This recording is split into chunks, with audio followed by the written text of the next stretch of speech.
The United States of America was born from the yearning of the many people who had traveled there from the old world of Europe to be free of the imperial powers that had dominated them for centuries, to have democracy, liberty, justice for all, and to take command of their own destiny. The birth of the American nation was a painful one, first by having to fight against the forces of the British and then against the indigenous people of North America, within and from the outside of new borders they had declared. In between the many conflicts, the new nation had to establish its own laws, political system, and culture, none of which developed overnight. Obviously, there would not always be a consensus.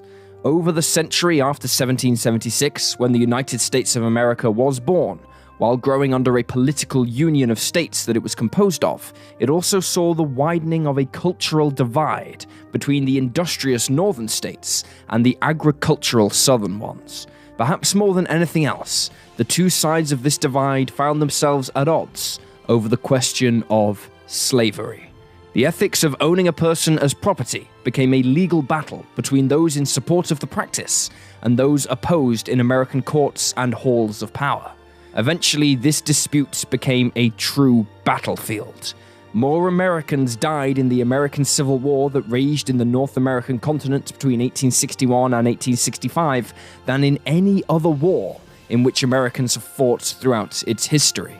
And while the battles have long endured, the ramifications of the Civil War continue to be felt to this very day in America over issues such as culture and race. Today, we delve into the darkest chapter of American history.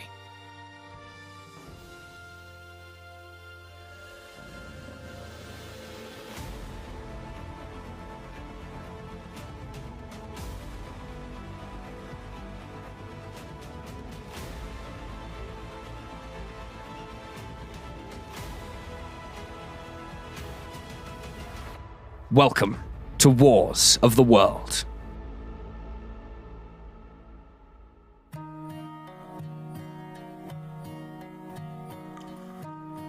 The debate over slavery in America actually predates the Declaration of Independence itself. Under British rule, the American territories were separated into 13 colonies, and in one of these colonies, Rhode Island, laws were passed in 1774, making slavery illegal within its state boundaries.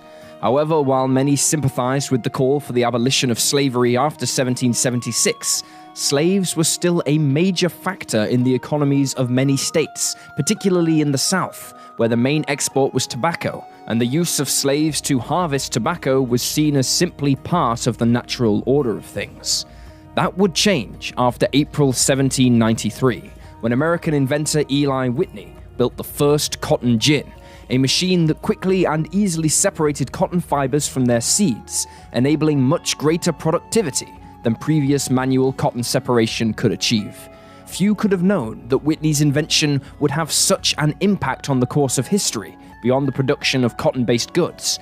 In many ways, it was a somewhat humble spark that would eventually ignite the Civil War. Thanks to the cotton gin, the cotton trade grew exponentially in profitability, creating many fortunes for the landowners engaged in the trade, particularly in the South. American cotton became highly sought after, not just in their own country, but across the world, especially in the lucrative British market, making it a key American export, and port cities such as New Orleans in Louisiana and Charleston in South Carolina became major trading hubs, growing in size and wealth. A major factor in achieving this profitability was the use of slaves acquired from Africa to work the cotton fields. However, in the northernmost states, the economy was being fueled more by the advances made in industrialization and manufacturing. Like the cotton fields in the South, northern industry required large numbers of people to power it, but instead of importing slaves, the manpower was acquired through large numbers of immigrants, particularly from places such as Ireland, where a large percentage of the population felt enslaved by the British Crown. Consequently, as the immigrant population in the North grew on the dream of freedom, their calls for the abolition of all forms of slavery continued to grow. Meanwhile, America itself was growing by absorbing territory to the west. On April 30th, 1803, The vast expanse of land stretching from the Gulf of Mexico to the Pacific was acquired by the United States from France for over $11 million, in what history now remembers as the Louisiana Purchase.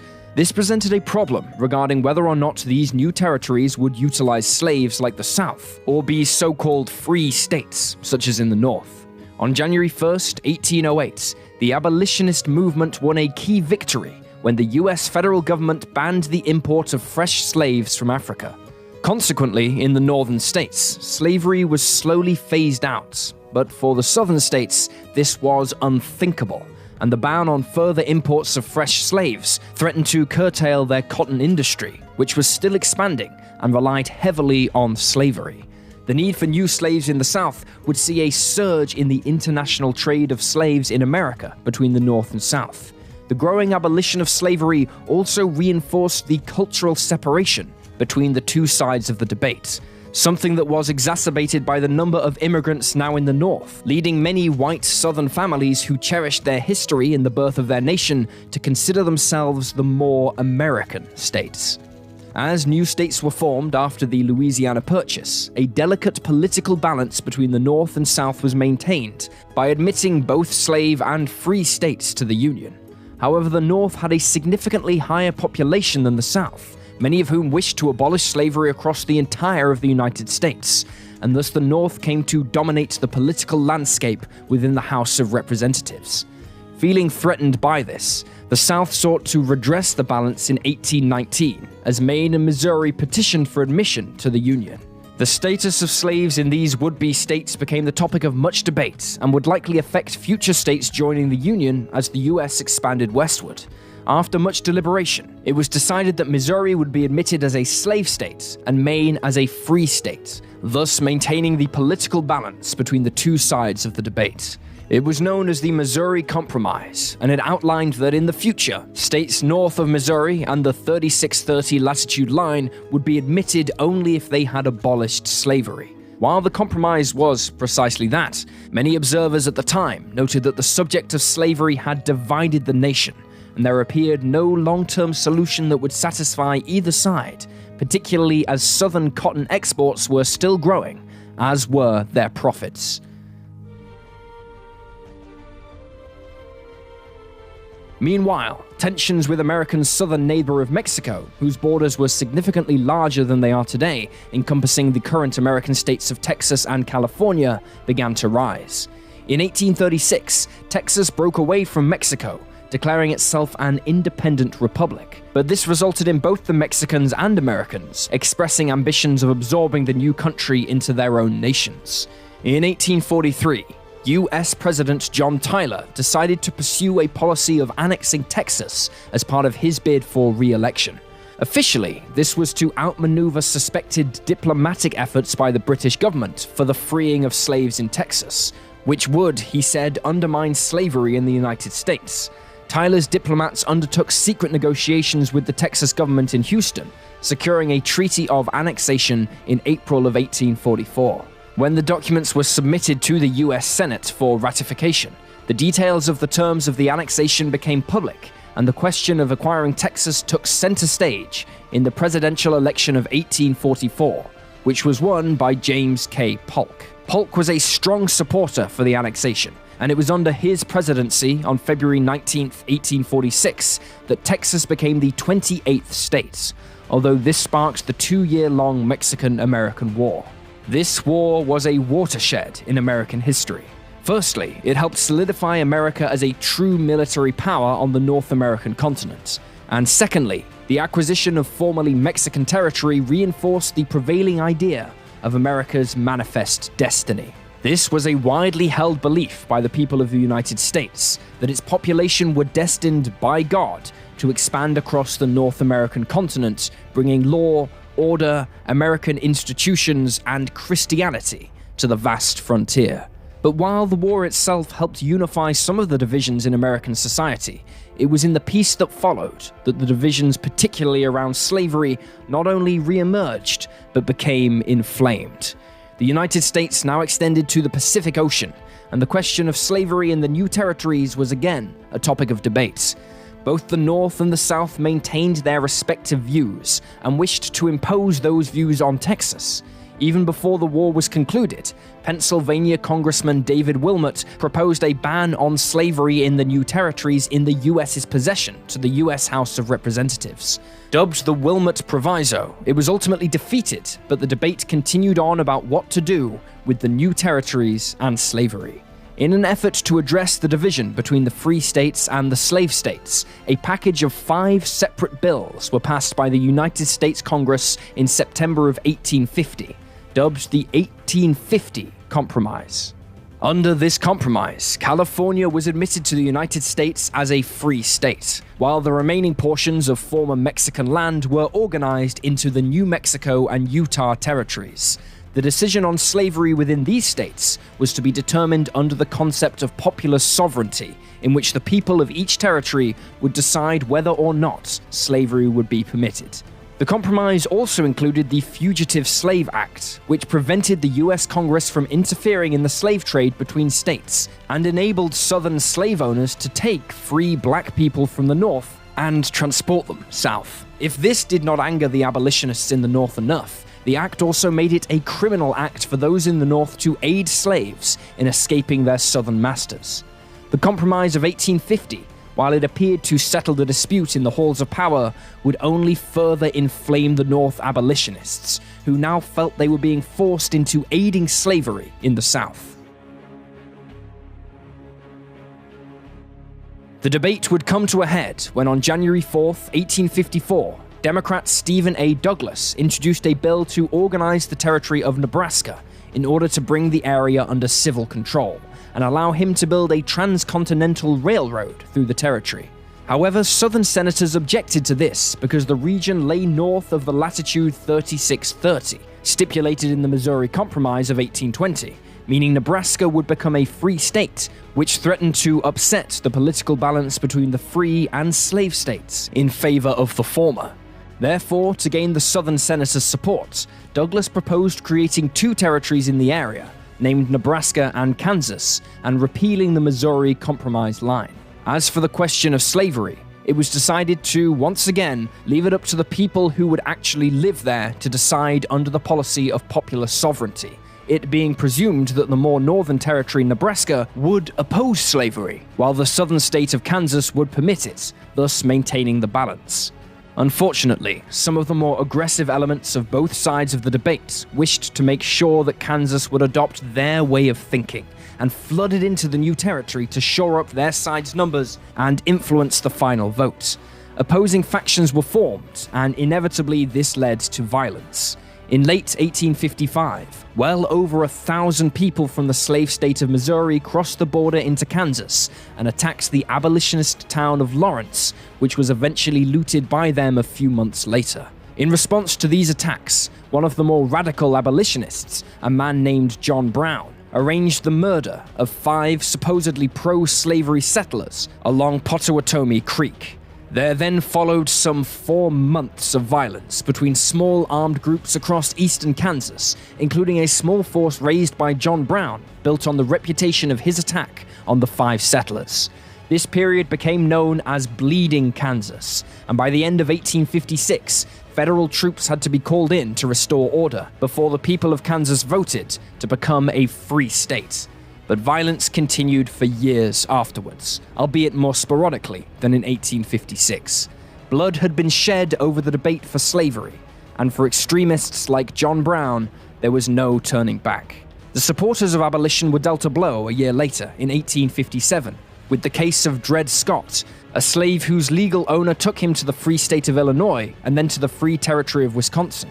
Scott argued, therefore, that being in these areas where slavery was abolished, he was now free himself. The Supreme Court was convened with 9 judges tasked to come to a judgment on the case. However, 6 of them were in favor of slavery, and as a result, the court decided that black people were not citizens under the U.S. Constitution, which was drafted in 1787. This decision enraged the abolitionists.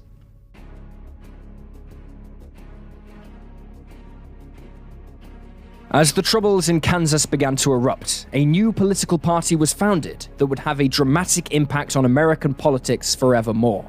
Known as the Grand Old Party, but more widely referred to in history as the Republican Party, it was founded on March 20th, 1854, and as well as promoting classical liberalism and economic reforms, it was predominantly made up of abolitionists who wanted to end slavery throughout the Union. Among the new party's membership was one Abraham Lincoln. Lincoln came from Kentucky and grew up on the frontier in a poor family who lived in a one-room cabin. However, he was a determined man, and after he had essentially provided his own education, he became a lawyer, an impressive achievement in itself. However, he soon found his way into politics, joining the Whig Party, a predecessor of the Republican Party, eventually rising to the positions of party leader, Illinois state legislator, and congressman.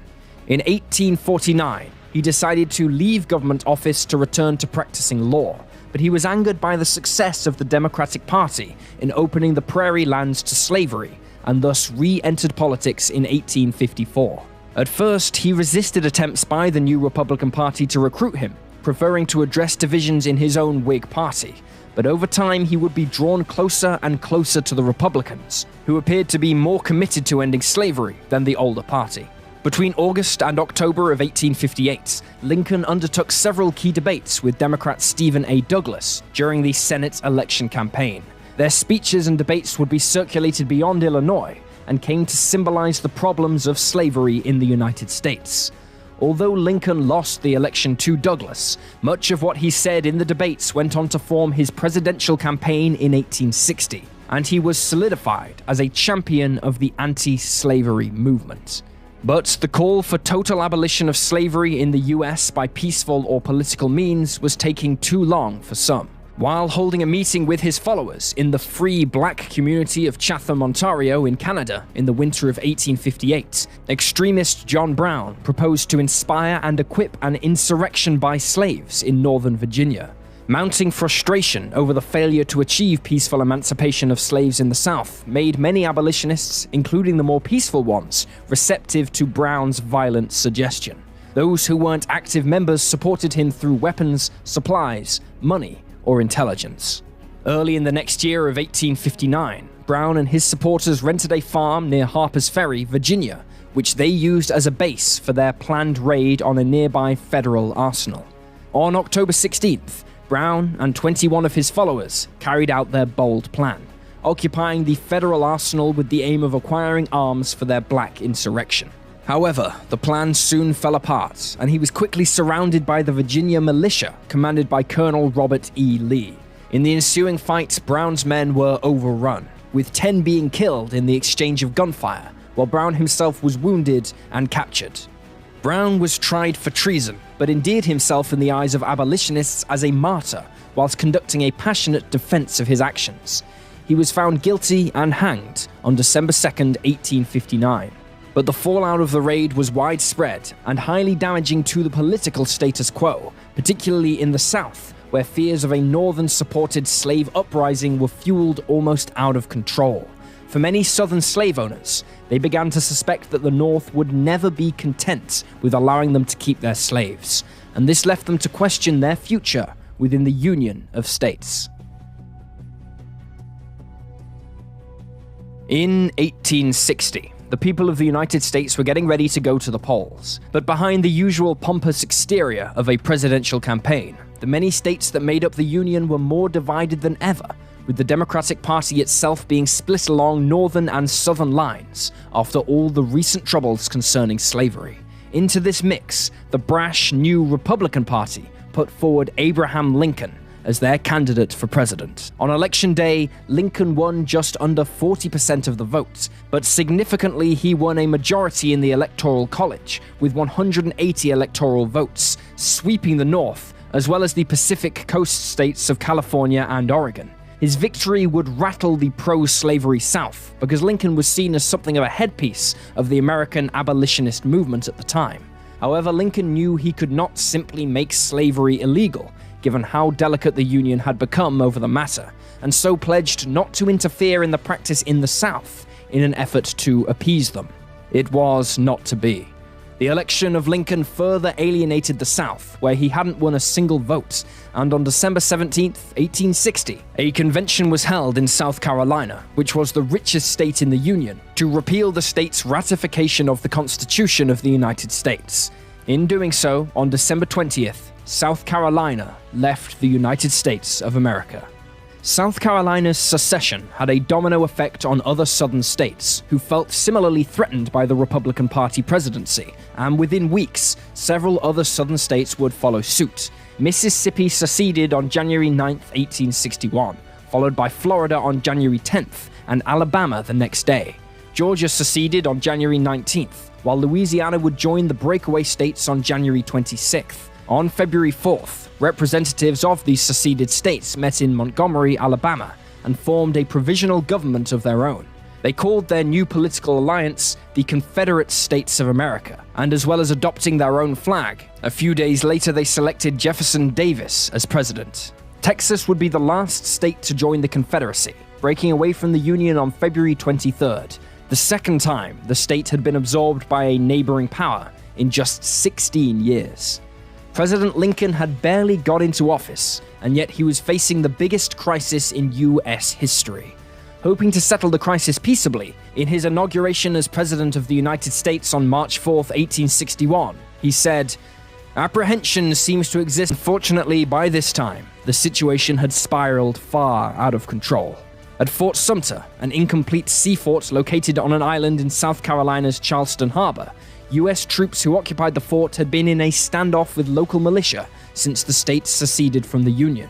When President Lincoln announced he planned to resupply the men at the fort, Confederate General P.G.T. Beauregard ordered his men to bombard the fort on April 12, 1861. After a 34-hour exchange of artillery fire between the two sides, U.S. Army Major Robert Anderson, who was in command at the fort along with 86 of his men, surrendered. The American Civil War had begun.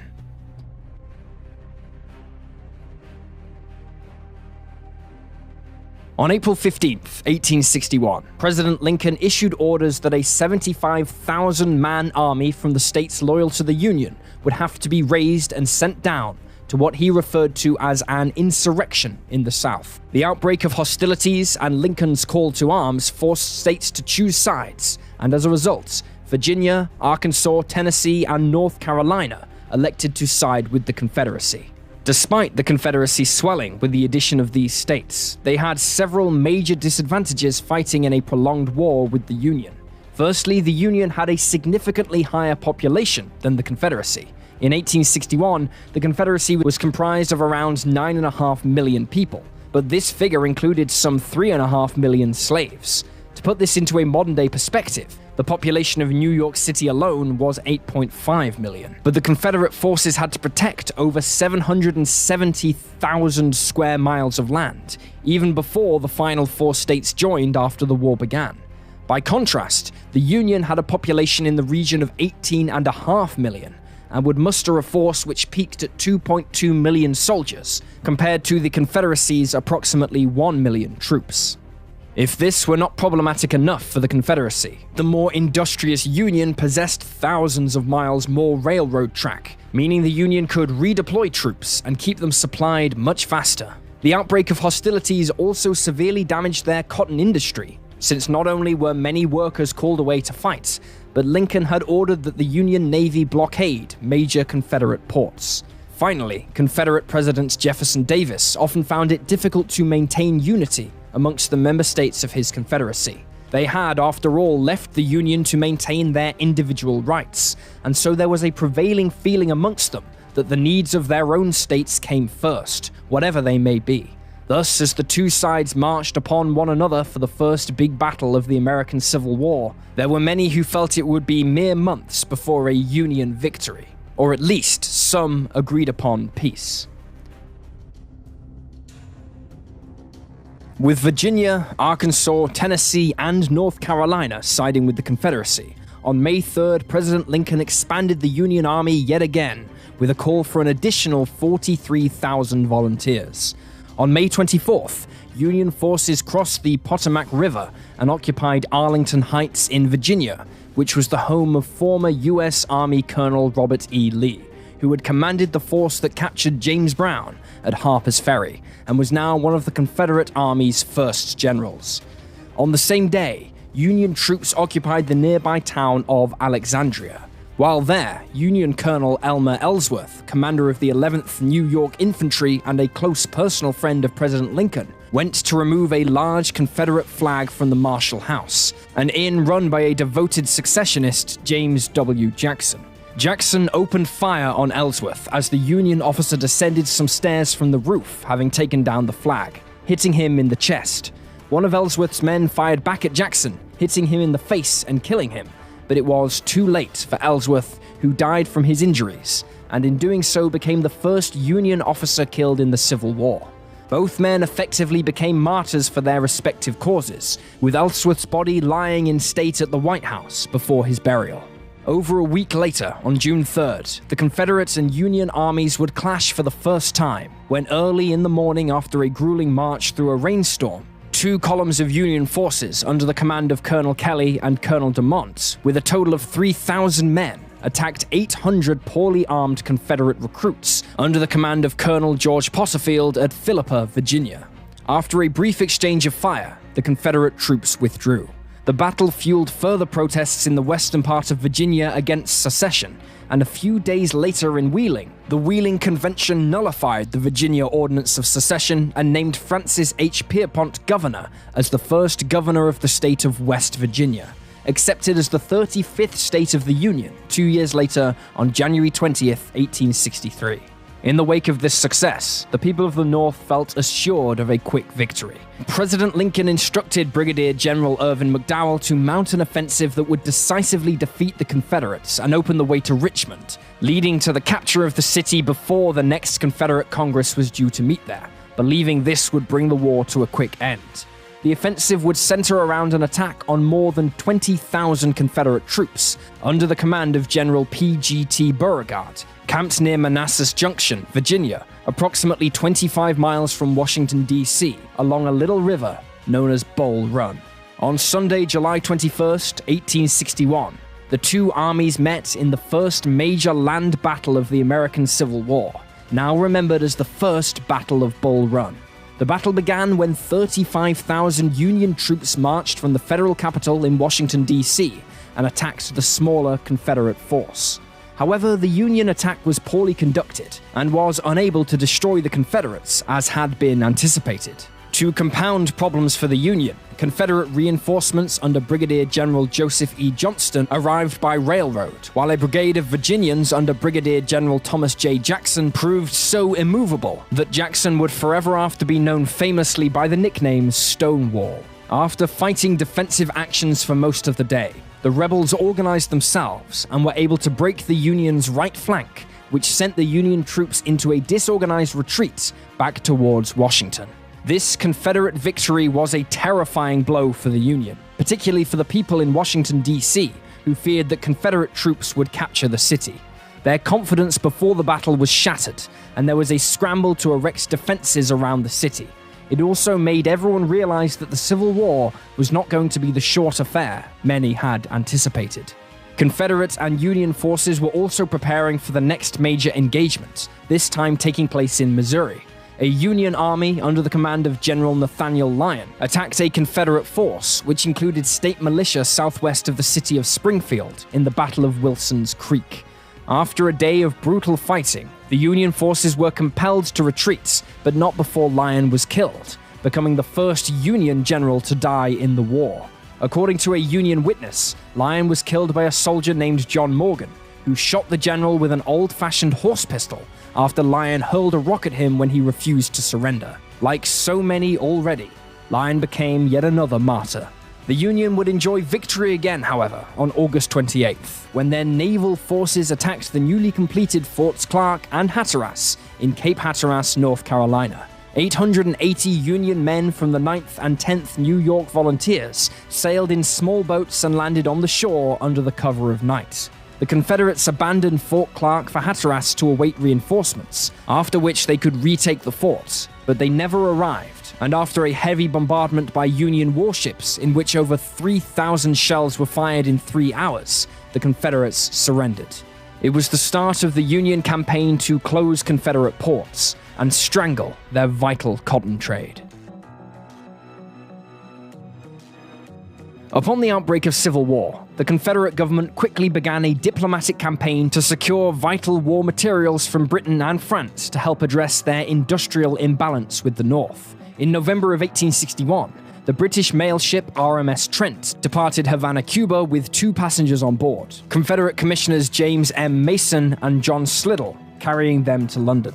The 2 Confederates had already had quite the journey evading Union forces to reach Cuba, but it seems their luck had run out, and the Trent was intercepted in the international waters of the Bahamas Canal by the U.S. warship San Jacinto, commanded by Captain Charles Wilkes.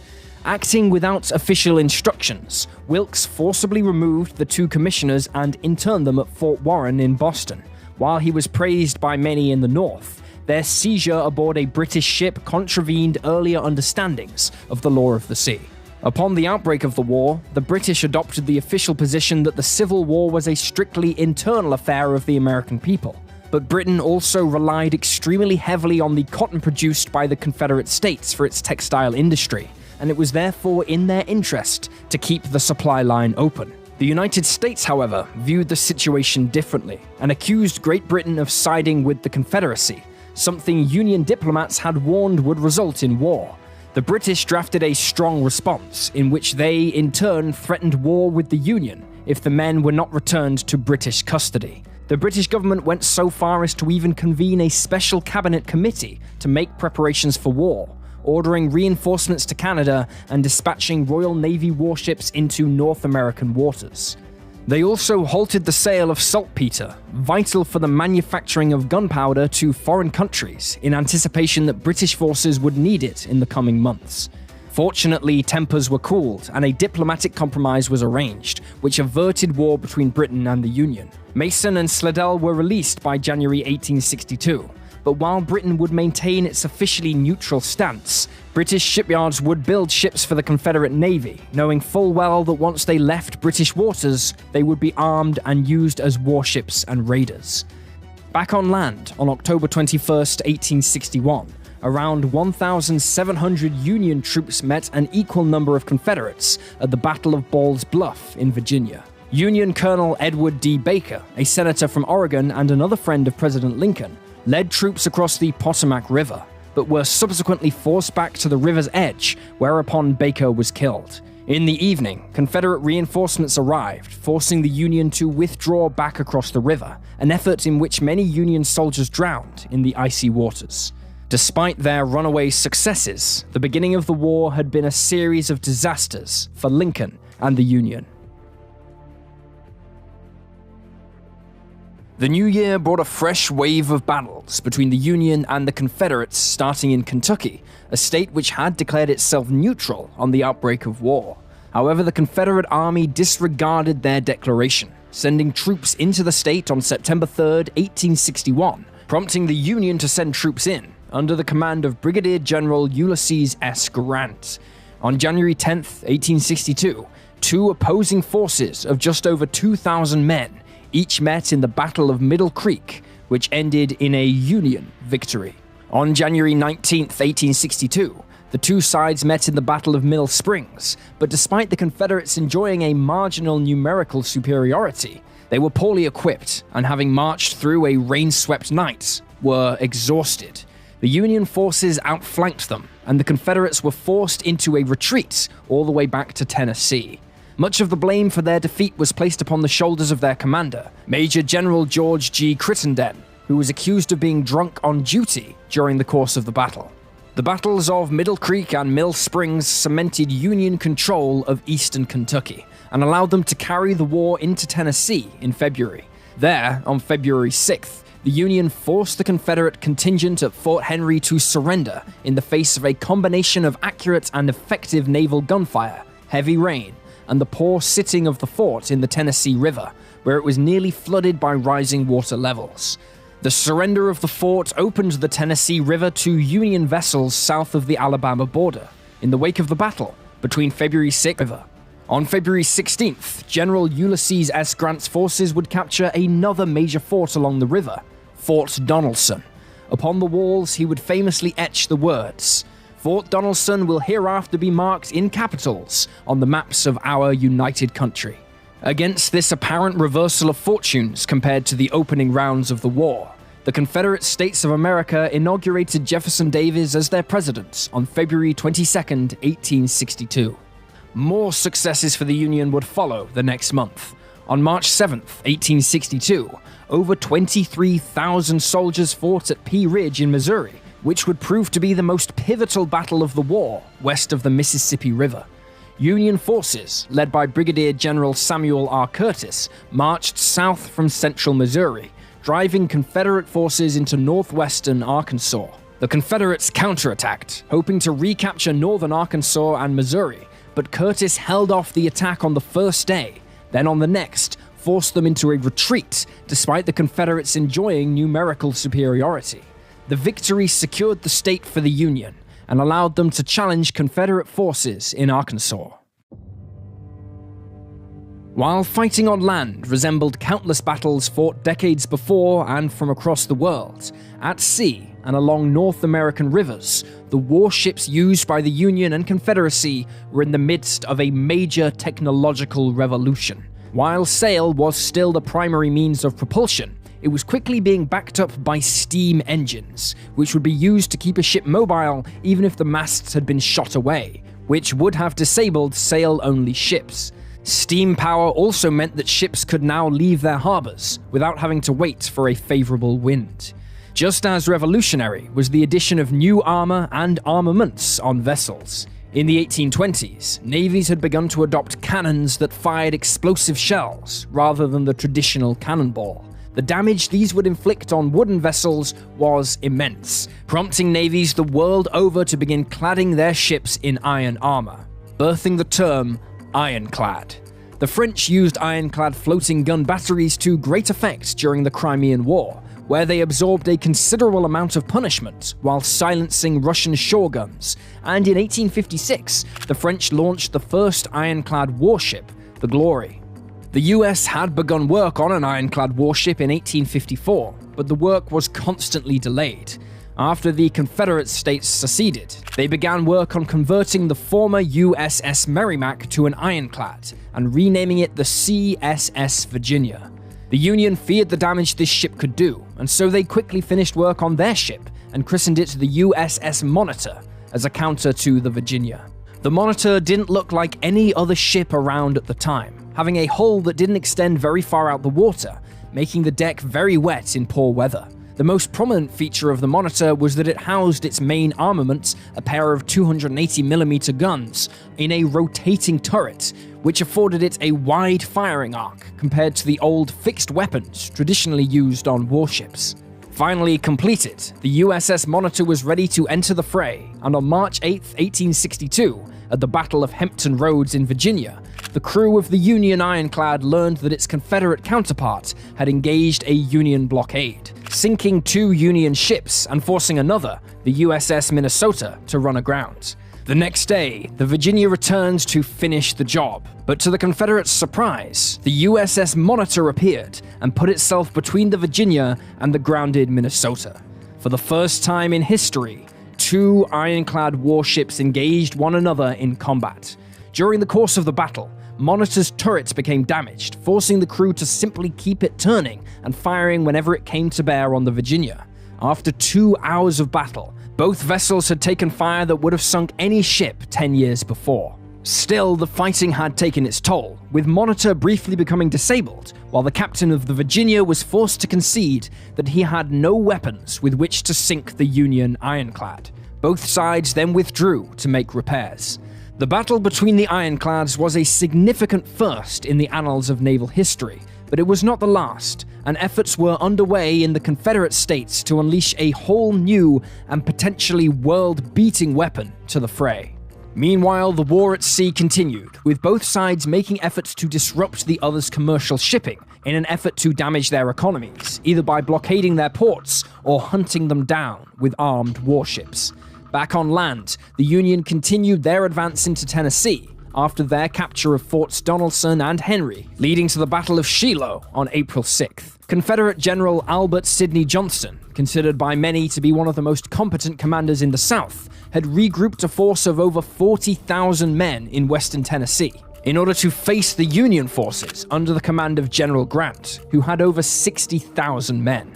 On the first day of the battle, Johnston was killed leading a charge against Grant's forces. He was hit by a bullet behind his right knee, which has led many to believe that since he was leading a charge against the enemy, he must have sustained it as a result of one of his own men accidentally striking him as they fired on the Union forces.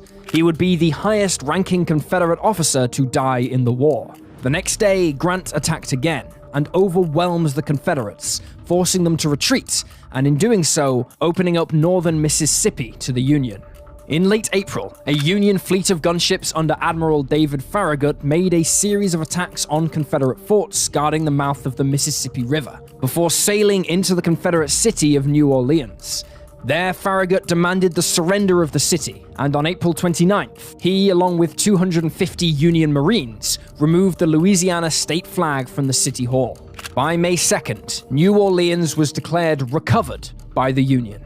In Virginia, the Confederates were to enjoy success against the Union when Confederate General Stonewall Jackson captured a Union garrison and their supplies in the Battle of Front Royal on May 23rd. 2 days later, Jackson's men met a smaller Union force under Major General Nathaniel Banks in the First Battle of Winchester, forcing them to retreat across the Potomac River into Maryland, with Jackson in pursuit. On May 31st, Confederate General Joseph E. Johnston attempted to overwhelm two Union corps that appeared isolated south of the Chickahominy River. It succeeded in inflicting heavy casualties, leading to the Union calling for reinforcements. The Confederates in turn had to call for their own reinforcements, and both sides battled it out in what is remembered as the Battle of Seven Pines. After the battle concluded, both sides declared victory, although in reality it was an inconclusive result that cost nearly 1,800 men their lives.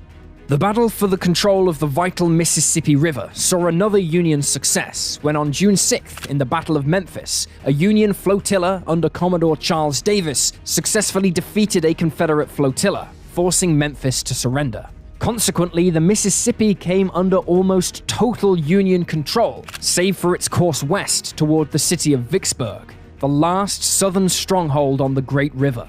Between June 25th and July 1st, 1862, Confederate General Robert E. Lee's army attacked the Union's Army of the Potomac in Virginia, under the command of General George McClellan, in a succession of battles remembered as the 7 Days Battles. These actions ended with the Union's army retreating to the relative safety of James River, having suffered almost 16,000 casualties, while Lee's force had lost 20,000. Lee was convinced that this force was no longer a threat to the Confederate capital of Richmond and relocated his forces further north to put pressure on Union forces along the Virginia-Maryland border. Back on the Mississippi River, Union Admiral Farragut carried out attacks on shore batteries defending Vicksburg, Mississippi, but with little success, and the arrival of a single makeshift Confederate ironclad forced his flotilla of 38 ships to withdraw. On July 17th, the Union forces who were fighting for the freedom of slaves in America finally approved the enrollment of black troops to take up arms as a part of Union militias.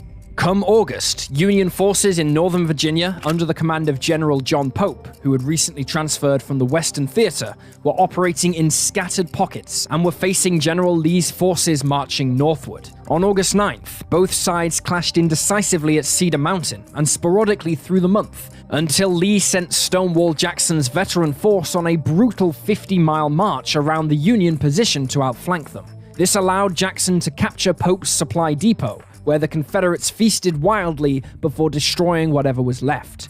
Jackson's men then attacked a column of Union soldiers nearby in a brutal fight at Brawner's Farm. Alarmed by this, Pope dispatched a force to destroy Jackson's men before he could be reinforced. Amazingly, the two sides clashed near where the Battle of Bull Run was fought almost a year earlier, Over 2 days, the opposing units fought one another, but unfortunately for the Union troops, Jackson's men managed to hold them off long enough for reinforcements to outflank the Northerners.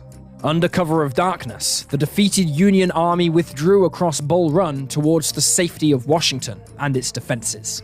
This Confederate victory opened the way for the South's first invasion of the North. For the Confederate cause, this couldn't have come at a better time. President Lincoln had by now formulated the Emancipation Proclamation, which would free all slaves in the so-called rebellious states as they came back under Union control. It only needed to be enacted. However, Lincoln's advisors now warned him against enacting it in the wake of Lee's victory. Even more problematic for the president was an upcoming midterm election, and he needed a reversal of fortune soon to secure his position and enforce the proclamation. Aware of all of this, Lee put forward Special Order 191 on September 9th, which outlined his plan to attack Union forces in Maryland and Northern Virginia by splitting his force in two. However, 2 Union soldiers stumbled across a sealed copy of these orders and handed them to their commander, who passed it on to General McClellan.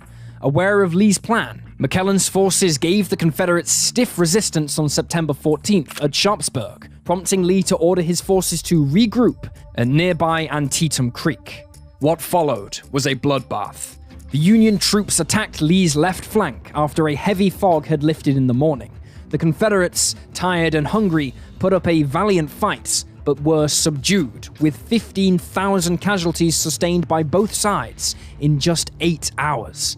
By nightfall, that number had risen to 23,000, with 3,650 dead, making it the bloodiest day in the Civil War so far. And the next day, Lee ordered his bloodied Confederates to withdraw south, back to Virginia, expecting McClellan to follow. However, McClellan remained in Maryland, much to the disappointment of Lincoln, who felt that the general had missed an opportunity to strike a crucial blow against the Confederates. Nevertheless, Lincoln had his victory, and on September 22nd, the Emancipation Proclamation was preliminarily issued. Frustrated by McClellan's decision, Lincoln replaced him as commander of the Army of Potomac with General Ambrose Burnside, who was pressured by Lincoln to take a more aggressive stance against Lee's forces. Burnside reluctantly accepted command and organized a force of 120,000 men to launch a 2-pronged attack against Lee at Fredericksburg in eastern Virginia. Lee had just 80,000 men under his command when Burnside attacked, but the Confederates were well prepared and made great use of their defensive positions on the high ground. Burnside's force was subsequently defeated following the largest battle of the war, which both re-energized the Confederates and devastated Union morale. It was a sad end to the year for Lincoln. As the war entered its second year, both sides were reeling from the pains of conflict.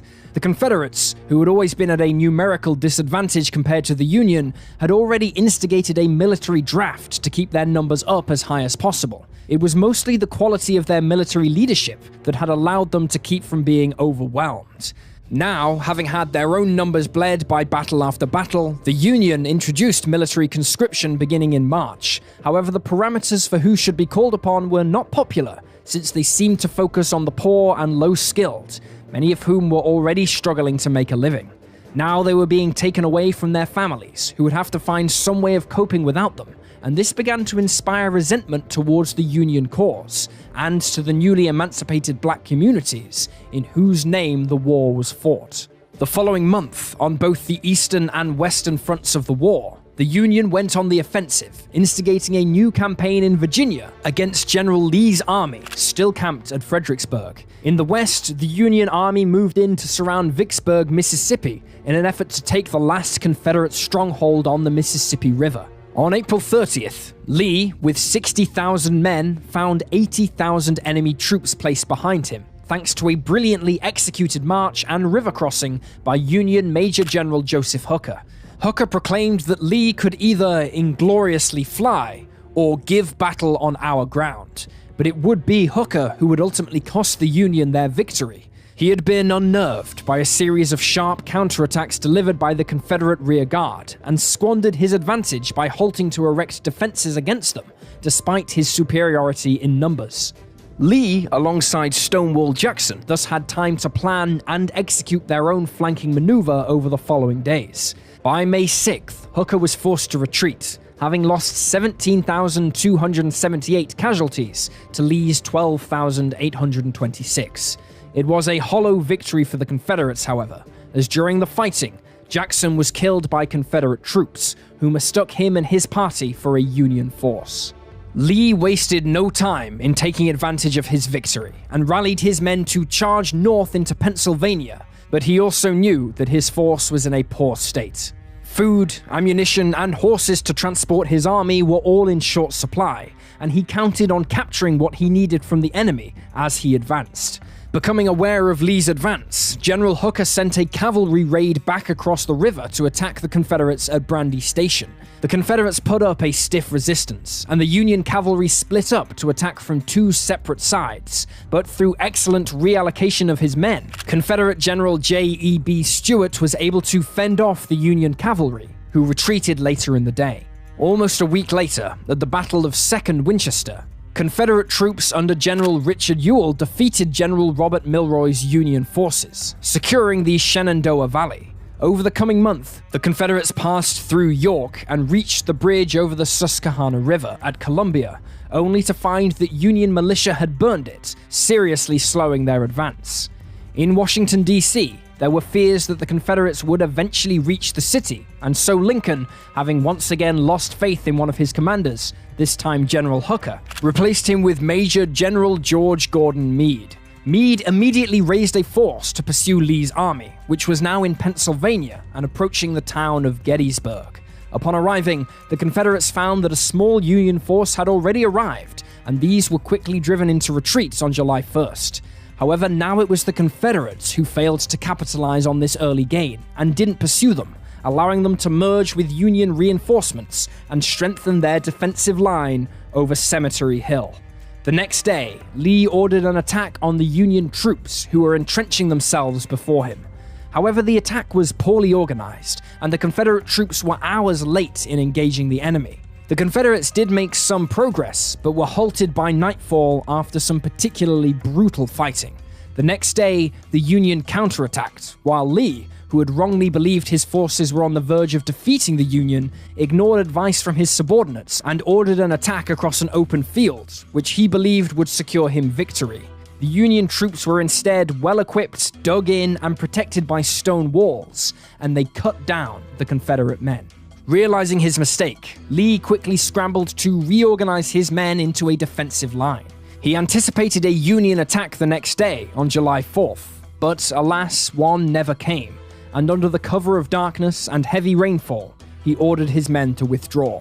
Union casualties in the battle numbered 23,000, while the Confederates had lost some 28,000 men, more than a third of Lee's army. In terms of war dead, Gettysburg was the bloodiest battle of the entire Civil War. As if things were not bad enough for the Confederates, as Lee withdrew from Gettysburg, the Union forces under General Ulysses S. Grant accepted the surrender of the Confederate garrison at Vicksburg, thus securing the Mississippi River for the Union and denying a vital supply line for the Confederate states in the West.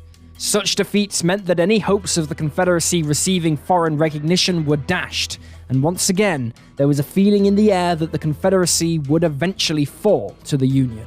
A week after Vicksburg fell, Union naval and land forces attacked Confederate defenses near Charleston, South Carolina. Among the Union troops committed to capturing the city was the 54th Massachusetts Colored Infantry, the first African-American regiment of volunteers to see combat.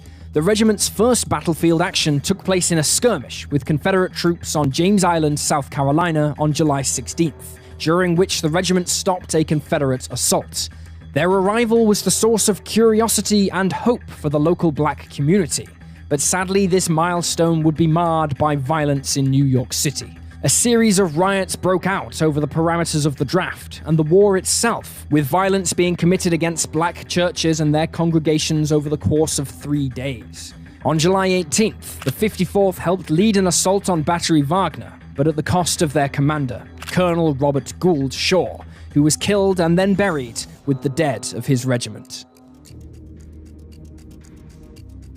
In contrast to the battles and modern military methods that typified the fighting in the Civil War, the fighting along the Kansas-Missouri border more often took the form of a bloody and brutal guerrilla style of warfare. For many involved, it was the chance to renew the fighting that occurred during the Kansas Bleeds affair, and even get some revenge.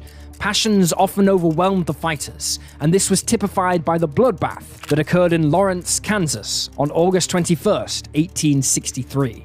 Around 450 Confederate soldiers, under the command of William Clark Quantrill, attacked a Union encampment on the outskirts of the town, forcing them to carry out a disorderly retreat that would see their ranks split into two. One group of Union soldiers, mostly black volunteers, fled to a nearby river and attempted to cross it before the Confederate fighters could pursue. However, witnesses amongst Quantrill's men said later that none made it across. The other Union soldiers retreated into the town. Quantrill followed and ordered his men to shoot any Union troops or sympathizers they came across, but to leave the women and children.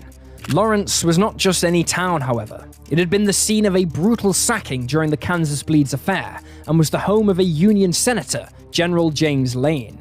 In an orgy of murder and destruction, 175 men and boys were killed, while many homes were destroyed. Lane's home was ransacked, and many trophies Lane had taken from the South were recovered, but Lane himself was not there. This massacre outraged the Union, and Lane felt it personally. He took revenge, destroying homes belonging to Southern men, and often killing their male owners. East of Kansas in Tennessee, Union forces captured Knoxville, and the vital railroad city of Chattanooga, through which some 50% of Confederate weaponry passed, which put them in a position to strike south into Georgia. Aware of this, the Confederates tried to contain them there by laying siege to the city and its occupation force. Grant eventually assumed command there and organized a campaign to relieve the besieged city. On November 23rd, he led Union troops to reinforce the city and then strike at the Confederate lines, breaking them and routing the Southern troops. Along with Gettysburg, it was a key victory that began to turn the war in the Union's favor. While the siege was still underway, in Virginia, General Lee attempted to flank General Meade and force him into battle. However, this failed and resulted in a skirmish at Bristow Station on October 14th. Late the next month, Meade's Army of the Potomac marched against Lee's army south of the Rapidan River. Lee quickly responded by establishing a line of defenses along the banks of Mine Run Creek, and after several days of probing these new defenses, Meade withdrew north of the Rapidan to go into his winter quarters, more or less ending large military engagements in the state for the rest of the year. Confederate troops under General James Longstreet instead laid siege to the city of Knoxville, held by Union forces under General Ambrose Burnside, beginning on November 27th. Longstreet then attacked on November 30th, but was repulsed, sustaining heavy losses in the process. Union reinforcements arrived at the beginning of December, forcing him to withdraw to Greenville, where his army spent the winter. As the year came to a close, President Lincoln issued a controversial proclamation that any Confederate soldiers who agreed to stop fighting and pledge allegiance to the Union would be pardoned.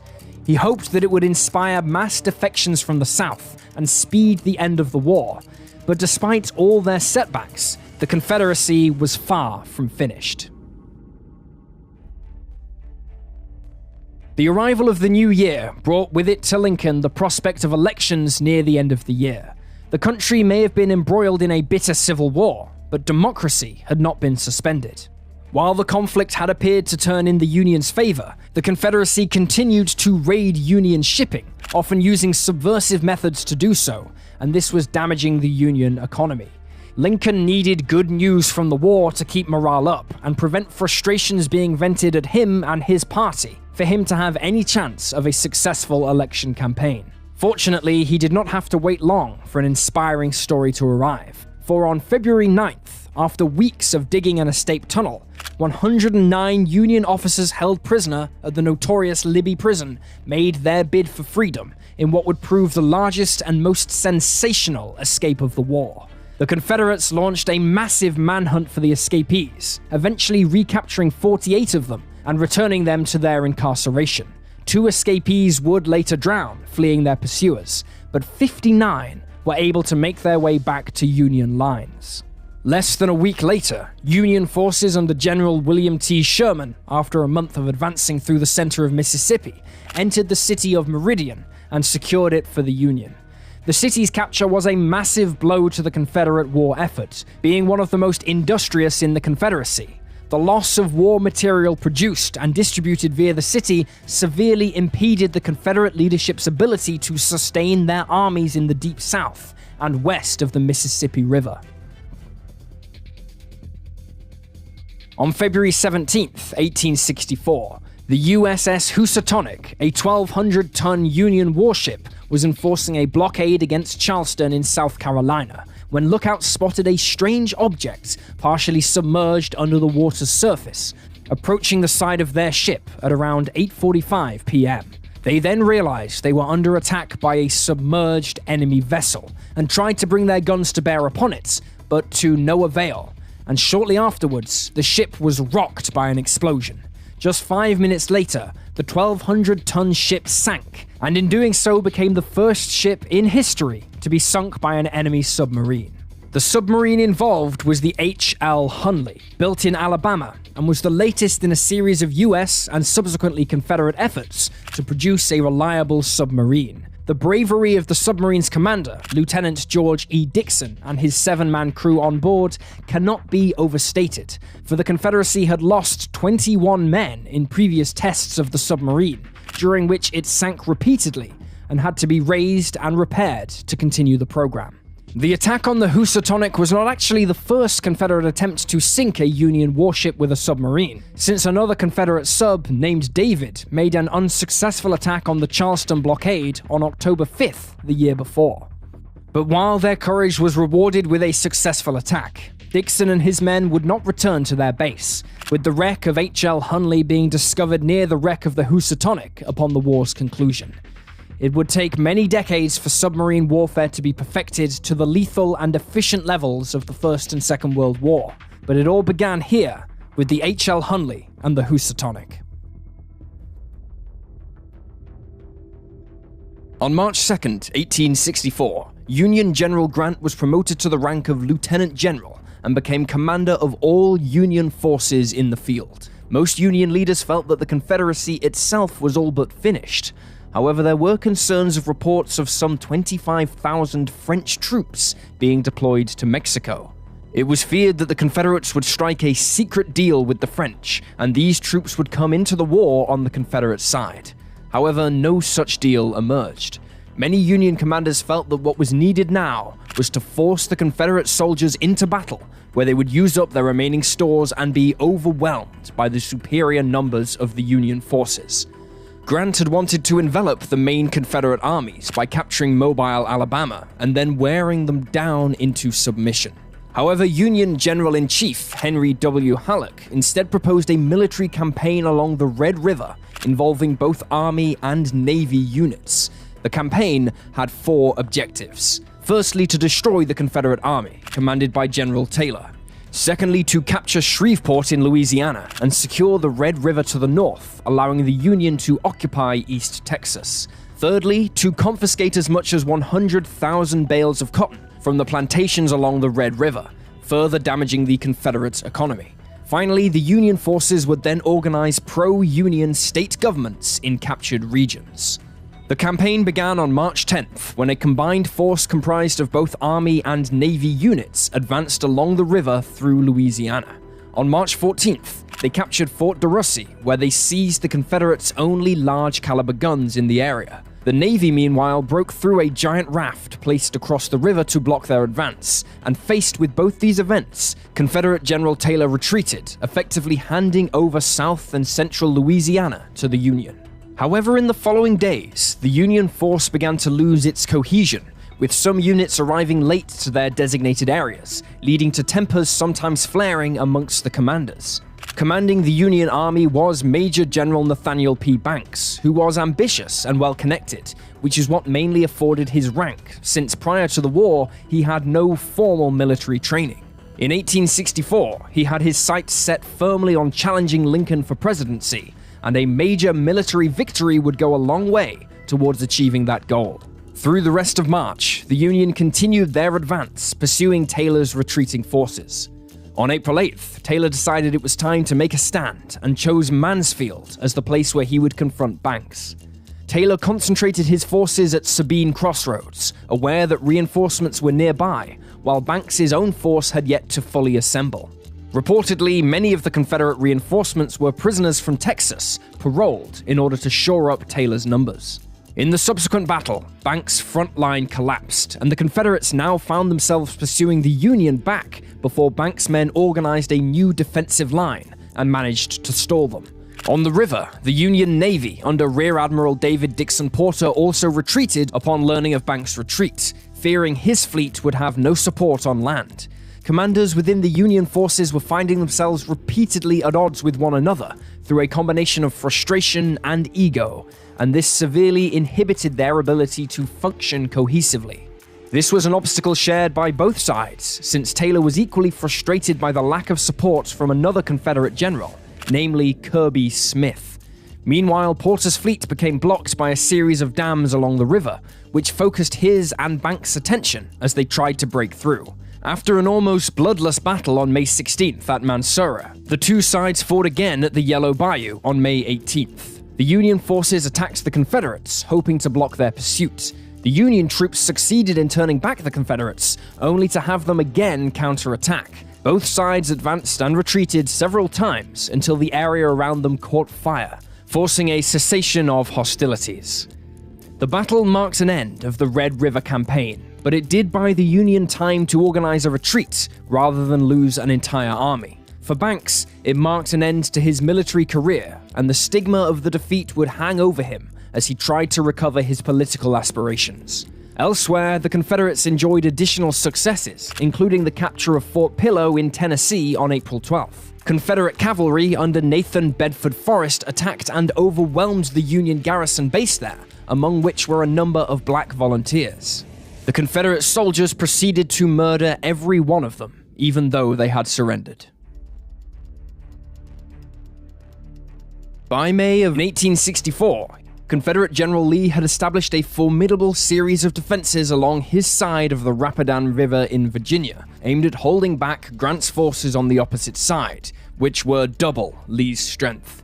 Grant devised a major campaign against Lee's forces that would have three main objectives. First, Grant's forces would cross the Rapidan downriver from Lee's defenses, and then turn onto the Confederate position. In conjunction with this attack, another Union army commanded by Major General Benjamin F. Butler was to advance up the James River to capture the Confederate capital of Richmond and surround Lee's position. A third Union force under Major General Franz Sigel was to thread south through the Shenandoah Valley to challenge Lee's left flank and disrupt his supply lines. Thus, Lee would find himself starved of supplies and caught in a three-pronged trap in which his army would be bled to death. The campaign began on May 4th, but on May 5th, Lee did the unexpected, and instead of fighting defensively against Grant's army, he instead launched an attack upon the force that had crossed the Rapidan, leading to the so-called Battle of the Wilderness. Moving through dense forestry and underbrush, both sides were largely denied the use of their cannons, and combat was close range and savage. By May 7th, Grant had decided to withdraw to the southeast, having repelled several Confederate attacks in order to position his force between Lee and Richmond. The next day, Union troops launched an unsuccessful attack on Confederate troops at Laurel Hill, sparking the long Battle of Spotsylvania. On May 10th, Grant began a series of attacks against the Confederate defensive lines, culminating in a 15,000-man attack on the Confederate position known as Mull Shoe on May 12th. The attack was initially successful, but the Confederate leadership rallied and eventually repulsed this incursion.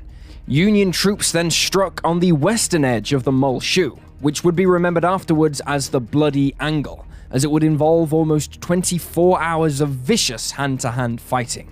Launching a final attack on May 18th, the Union again had nothing to show for their efforts. The next day, the Confederates launched a reconnaissance mission under Lieutenant General Richard S. Ewell towards Harris Farm, but this time it was they who would suffer at the hands of the Union defenders, and the force was beaten back. On May 21st, Grant decided to withdraw once again to the southeast and prepare for the next major engagement.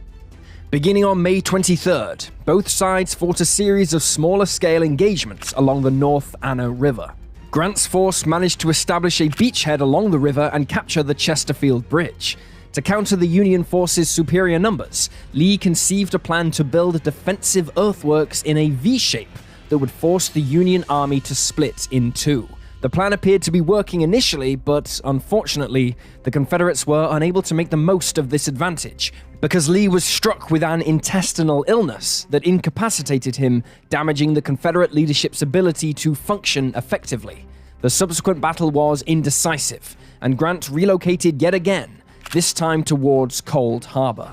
On May 31st, as Grant's army once again swung around the right flank of Lee's, Union cavalry seized the crossroads of Old Cold Harbor, about 10 miles northeast of the Confederate capital city of Richmond. The Confederate army attempted to retake the crossroads, but fierce Union resistance meant that they held out until reinforcements arrived. On the evening of June 1st, fresh Union troops assaulted the Confederate works to the west of the crossroads, with some success. The next day, the remainder of both armies amassed to face one another, with the Confederates building yet more elaborate fortifications and defensive positions, which eventually stretched some 7 miles long. 3 corps of Union troops attacked the Confederates on the southern end of the line, but were easily repulsed, with massive casualties. Attempts to assault the northern end of the line also failed, as did further assaults on the southern side. Grant said of the battle in his personal memoirs, quote, "I have always regretted that the last assault at Cold Harbor was ever made. No advantage whatever was gained to compensate for the heavy loss we sustained." The two armies fought ferociously over the coming days along the defensive line established by Lee until on the night of General 12th, Grant yet again relocated his men, marching them to the James River. It was an impressive defensive victory for Lee, but in a cruel twist, despite his victories against Grant in the Overland Campaign, his own losses were so proportionally high compared to the Union's that the campaign was something of a defeat for the Confederacy. After the inconclusive Battle of St. Mary's Church on June 24th, Lee found himself falling back to the city of Petersburg, a vital supporting city to Richmond, which the Confederate general knew could not fall into Union hands. There, Lee again constructed an extremely intricate series of defenses, including trenches aimed at keeping Grant's forces out of the city limits. Over the coming months, Grant would make numerous attempts to breach these defenses, which would have little success, and fearing a Confederate counterattack, the Union armies constructed their own defensive lines, fortifications, and trenches in order to contain the Confederates in the city. It was the start of the Siege of Petersburg and would last into the following year. The nature of the often static trench warfare provided something of a dark omen of what was to come half a century later in Europe. On June 8th, Lincoln received his party's nomination for president in the upcoming elections. 2 days later, a Confederate force routed the numerically superior Union troops at the Battle of Bryce's Crossroads in Mississippi. Then, the war suddenly came right to Lincoln's doorstep in a stunning manner. After defeating Union forces at the Battle of Monocacy in central Maryland on July 9th, Confederate Major General J.A. Early pressed home his advantage and moved south towards the Union capital of Washington, D.C., with the intention of raiding it, hoping this would seriously demoralize the Union side and re-energize the Confederacy. On July 11th, Early's exhausted force reached the outskirts of Washington near Silver Spring, and he began probing the city's fortifications for weaknesses. At the time, the city was mainly defended by militia composed of old men, and even soldiers recovering from wounds sustained in the battle. But during the night, Union reinforcements from Grant's army besieging Petersburg were hurriedly redeployed in troop transports to bolster the city's defenses. On July 12th, Early attacked Fort Stevens, one of the positions in the Union defensive line north of the city, but his men were rebuffed by Grant's newly arrived veteran troops. In the afternoon, the Union troops counterattacked and drove the Confederate raiders back from their positions in front of Fort Stevens, an action personally observed by Lincoln, who watched from the forts and came under direct fire from a Confederate sniper. Realizing he had lost his window to take the city following the arrival of Grant's men, Early withdrew to the Potomac. He is reported to have told one of his staff officers afterwards, "We didn't take Washington, but we scared Abe Lincoln like hell." As Lee and Grant fought in Virginia, the Union was also undertaking another campaign to the south with the objective of capturing the city of Atlanta in Georgia. Union Major General William Sherman invaded Georgia from the vicinity of Chattanooga, Tennessee, and forced a retreat of Confederate forces in May of 1864. Sherman's forces pursued the Confederates, who put up a fierce fight trying to hold back the Union troops throughout the summer in a series of skirmishes and battles. However, Union forces pressed on, and on September 1st, the Confederate troops stationed at Atlanta under General John Hood were forced to abandon the city, allowing Sherman to march in and take it over. It was another devastating blow to the Confederates, who now fought the Union troops defending their prize through until November, when Sherman undertook his famous March to the Sea on November 15th. Before the Union troops left Atlanta, however, Sherman had them destroy any piece of industry within the city that contributed to the Confederate war effort. After leaving Atlanta, Sherman and roughly 60,000 of his soldiers headed towards Savannah, Georgia, with the intention of frightening the state's civilian population into abandoning the Confederate cause. Sherman's troops did not destroy any of the towns in their path, hoping this would make it easier for the populations to turn to the Union, rather than portray his men as merely Union raiders. However, when they did encounter resistance, then the homes of those resisting were destroyed, sending a clear message to the population that if you fought back, you would be punished. On December 10th, Sherman's army arrived at Savannah, completing the March to the Sea, having only encountered sporadic pockets of militia to oppose them. At Savannah, his troops took Fort McAllister, forcing the Confederate defenders to evacuate the city. After abandoning Atlanta, General John Bell tried to strike north at Sherman's supply lines, hoping to force the Union general to retreat. Instead, Sherman left Union forces in Tennessee to deal with the threats leading to the Battle of Nashville, a two-day engagement beginning on December 15, 1864, with the force of Union Major General George H. Thomas. In one of the largest victories achieved by the Union Army during the war, Thomas attacked and routed Hood's army, largely destroying it and ending the Confederate threat to Tennessee.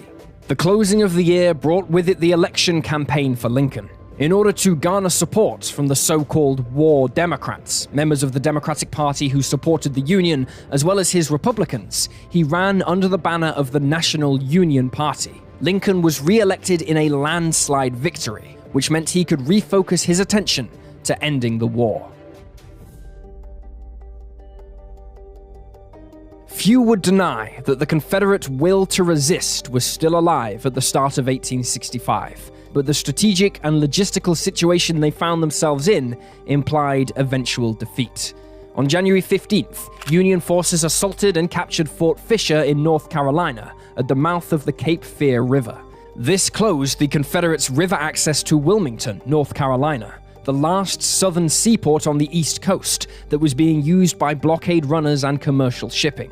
Union troops eventually subdued the port on February 22nd. On February 1st, Sherman's army left Savannah to march through the Carolinas, this time pillaging supplies and burning settlements as they went, before capturing Columbia on February 17th. On March 4th, 1865, Lincoln delivered his second inaugural address as president, in which, as well as outlining his hopes for a swift victory, he also expressed his hopes for repairing the damage done and reuniting the nation. Quote, "With malice towards none, with charity for all, with firmness in the right, as God gives us to see the right, let us strive on to finish the work we are in, to bind up the nation's wounds, to care for him who shall have borne the battle, and for his widow and his orphan, to do all which may achieve and cherish a just and lasting peace among ourselves and with all nations." Meanwhile, Sherman's force continued their charge across North Carolina, occupying Fayetteville on March 11th before turning northward until March 16th, where they met and engaged with Confederate troops. After a day of combat, the Confederates withdrew during the night, having succeeded in their aim of slowing the Union force down. 3 days later, Sherman's forces encountered the entrenched defenses of Confederate General Johnston's army, who put up a bitter fight until both sides dug in to face one another. The next day, Sherman sent reinforcements to the battlefield, expecting Johnston to withdraw, but while the Confederate general held firm, only minor, sporadic fighting would take place until the third day, where the Union troops outflanked their Confederate opponents and attacked them from the rear. The Confederates were able to repel the attack, but realizing that long-term his position was untenable, Johnston elected to withdraw from the battlefield in the night. Back in Virginia, the siege of Petersburg went on. Hoping to tip the balance back in his favor, Confederate General Lee concocted a plan to attack the Union garrison at Fort Stedman, a key point in the siege line around the city. Dubbed by many as Lee's last great offensive, the Confederate forces succeeded in capturing the fort, but could not hold it for more than a few hours, and by the end of the day they had retreated back to the city, with the strategic situation unchanged by their efforts. On March 31st, the situation in the city, and by association the Confederate capital at Richmond, was made all the more desperate when Union forces defeated the Confederates on the White Oak Road west of the city, threatening to destabilize their entire flank. Lee therefore sent a force to hold the vital crossroad at Five Forks, but they didn't have enough time to construct effective defenses when the Union attacked on April 1st, and the Confederates were soundly defeated.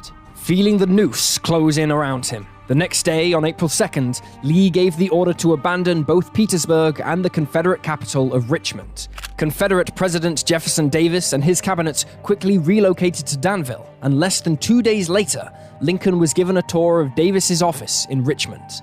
Lee took what was left of his army and marched towards Johnston's army, hoping to join up with him, but on April 6th, a third of this surviving force was cornered along the banks of Sailor's Creek and annihilated. Lee pressed on with his remaining men, but hopes of reaching Johnston's army were dashed when on April 9th they found their route blocked by Union cavalry at the Appomattox courthouse. Lee launched a swift attack, believing that the Union force consisted entirely of lightly armed cavalry, who could be cut down and allow him and his men to escape. However, this was not the case, and he soon found himself confronted with large numbers of Union infantry. Lee knew his situation was hopeless, and after making his last stand for the Confederate States of America, he was left with no choice but to surrender to Union General Ulysses S. Grant. President Lincoln would not have long to bask in the glory of this success.